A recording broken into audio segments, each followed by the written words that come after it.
Welcome to the Fantasy Formula One podcast. I'm your host, Paul. Today we're doing the driver bio for Alex Albon. He is number 23, drives for Williams. He is British and Thai dual citizenship, raised in Britain, but flies for under the Thai flag. And we'll go and kick this off. Round number one, Bahrain. Round number one, Bahrain. Qualified 15th, finished 10th. Fine. That's great. Not fine. That's good, right? He qualified, but he finished in the points, and especially because at the start of the season, keep in mind he started out at a $5.5 million value, which is the lowest I've ever seen it. It started as like around 4.3, which was Nico Hülkenberg started last year at 4.3. I think maybe it was 4, but anyway, so for a driver starting out at 5.5, which is roughly 1/20th of the budget, for him to get points, finish in the points his first race is very, very, very good. So if you have Alex Albon on your team, you're feeling really positive about it. He gets 13 fantasy points, 1 FIA point, all around looking up. Saudi Arabia, qualified 17th, finished 20th with a DNF, 27 laps, and technically he finished 19th with a DNF. But it doesn't matter. As soon as you get a DNF, you get negative 20 points in fantasy. So whenever, for my statistic purposes, as soon as somebody gets a DNF, I just put them all tied for 20th at the bottom. And so he finished up that race with negative 17 points, which, for those of you playing around at home, he started out with 13 fantasy points. He now has negative 17 fantasy points. So if you add those together, he's not doing so hot. He's like, negative 5, 6, 7, 8. Yeah, negative 4 fantasy points. So going on to round 3 in Australia, qualified 8th, boom, gets another DNF at lap 6. Now, I forget quite how all this shook out, but the fact that he had only 6 laps in before he got a DNF, and it makes me think that it was a turn 1, lap 1, or like a lap 1, he took some damage, and they tried to work it out. Then they just went ahead and retired the car. And this is something very important that I keep harping on, that the race teams and the constructors and the drivers, they don't care about Fantasy Formula One. They really don't. They care about the driver. They care about the car.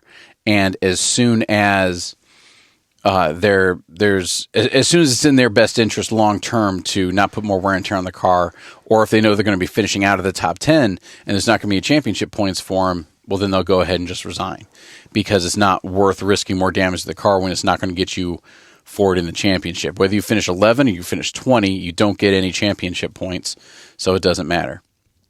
It might matter for like advertisement and things like that, and for morale, absolutely. But if you're driving with battle damage, you're not gonna, there's no point to keep going if you're not in the points.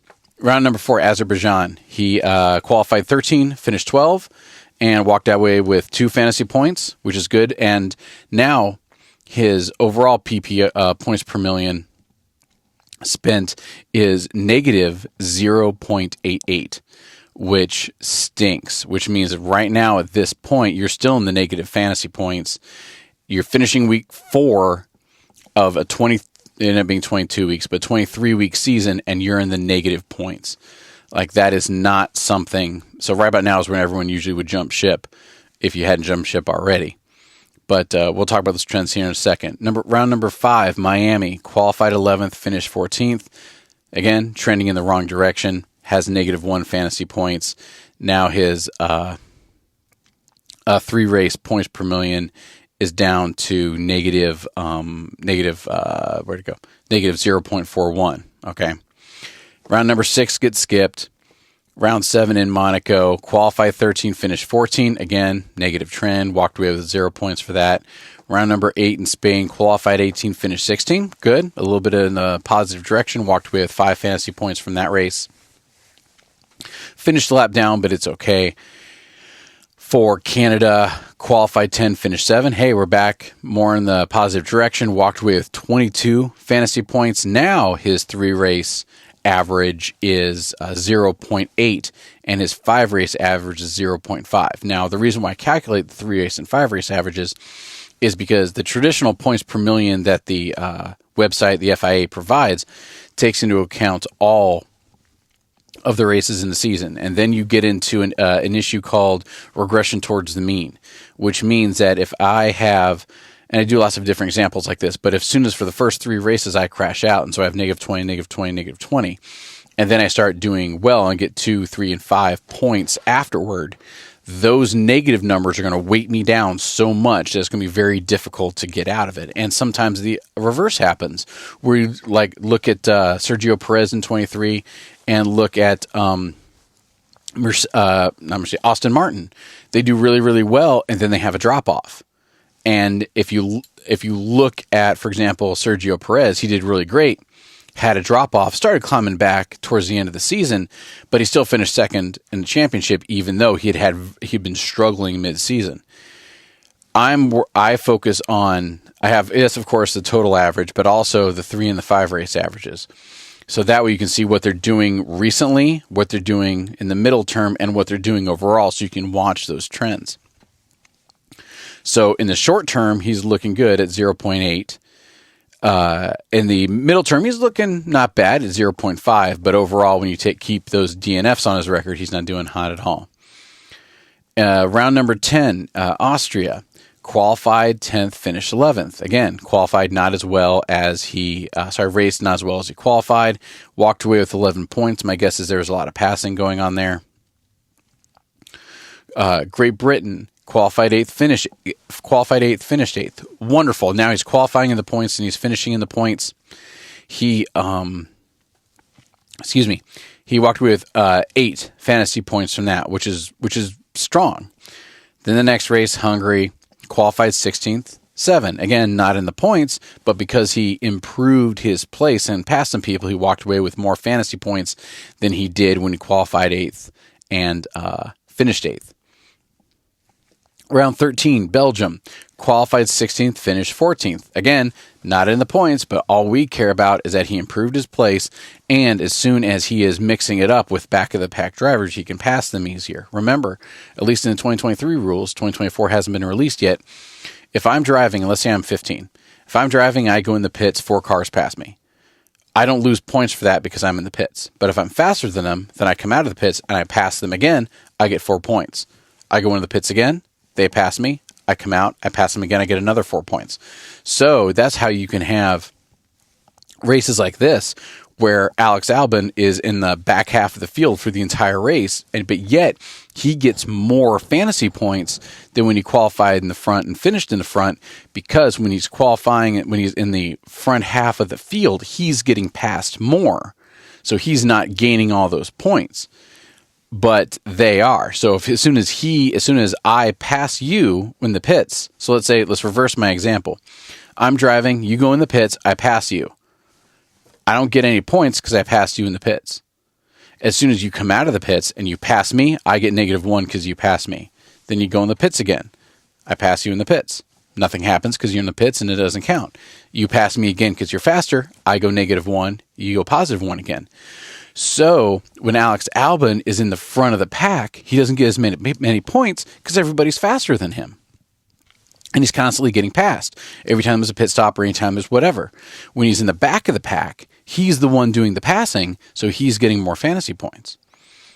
Round 14 in the Netherlands. Qualified 4th. Woohoo! Finished 8th. Dang it. Because finishing 8th is still in the points, but he's going to lose points because he qualified, because he finished less than he started, and in that race he finished with 17. Not bad, nothing to shake a stick at, just not great. In Italy, Monza, round 15. Qualified 6th, finished 7th. Good. Solid middle of the pack. 12 fantasy points there. Singapore, qualified 14, finished 11. That's good. Moving up in the pack.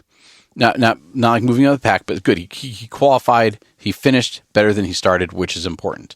12 points. Round 17, Japan. He qualified 13, got a DNF on lap 26. I'm not sure why, but he had -15 points that round.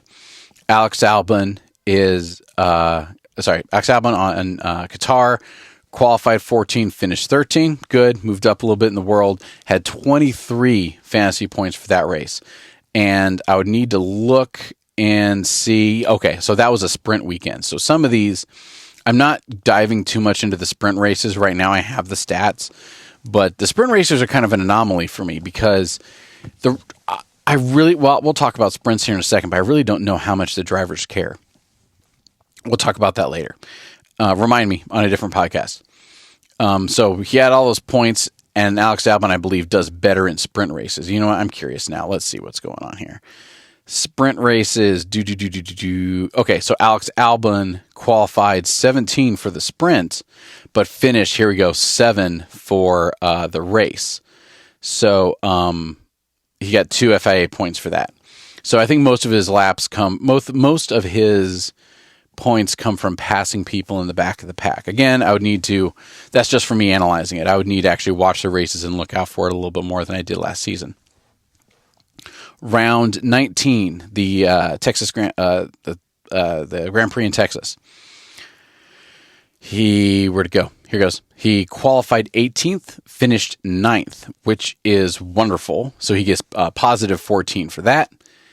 And round 20 in Mexico, qualified 14, finished 8th. So we're beginning to see his trend now. His one lap speed isn't the best, but he can hang with it. He can have good lap after lap after lap pace, and he can get back into the points. So again, finishing 9th, 14 points there. Brazil, qualified 15th, got a DNF with 0 laps completed. So did Charles Leclerc and Kevin Magnussen. So if you want some pretty interesting YouTube watching, go back and try and look up round 21 Brazil Formula One 3-car crash. And it's kind of, I don't remember it too well, but all 3 of those cars had 0 laps and all got DNFs, which means they all crashed on the same lap. And I want to say this is one where they I think it was Magnussen who, I forget. I want to say it was Magnussen, but Alex Albon and Charles Leclerc were muscling around with each other. Magnussen is just trying to drive straight, and they came in and they squished him in a turn, and that was it. I think that was that race, but definitely look it up. It's really fun. Las Vegas, the controversial race that it was. He qualified 6th, finished 12th. Poor Alex Albon, and he got 0 points for that. And then Abu Dhabi, the ultimate race of the season, qualified 14th, finished 14th with 6 fantasy points. So we're going to look at the overall. So he started out as fantasy world, he started out at $5.5 million. His value increased $5.8 million.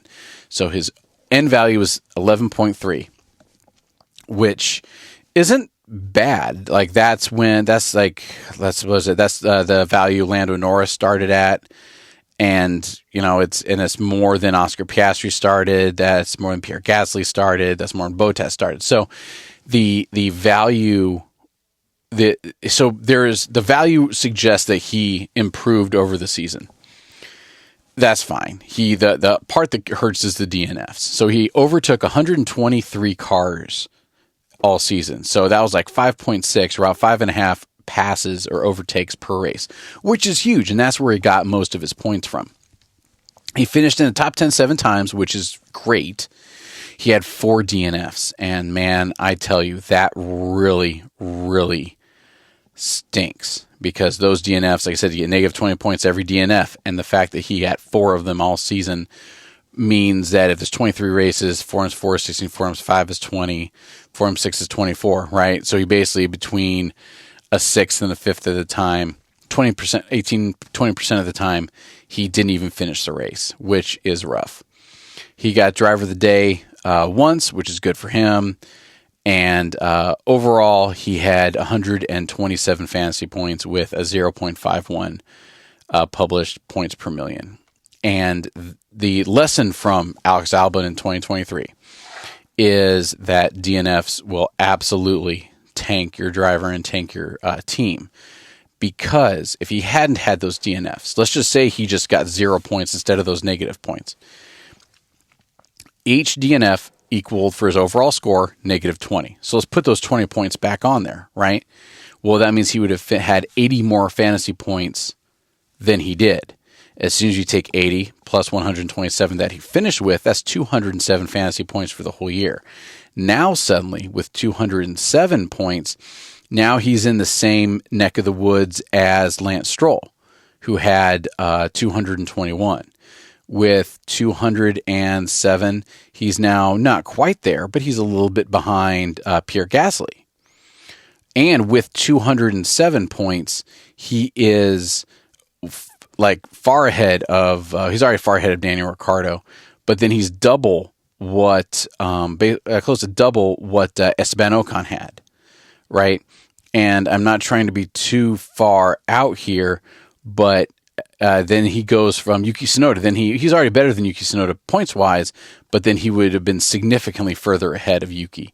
So I say all that to say that Alex Albon, if he hadn't crashed out, he would have been the person to have on your team, the value driver, the person who you get in at $5.5 million and you just ride it and you never look back.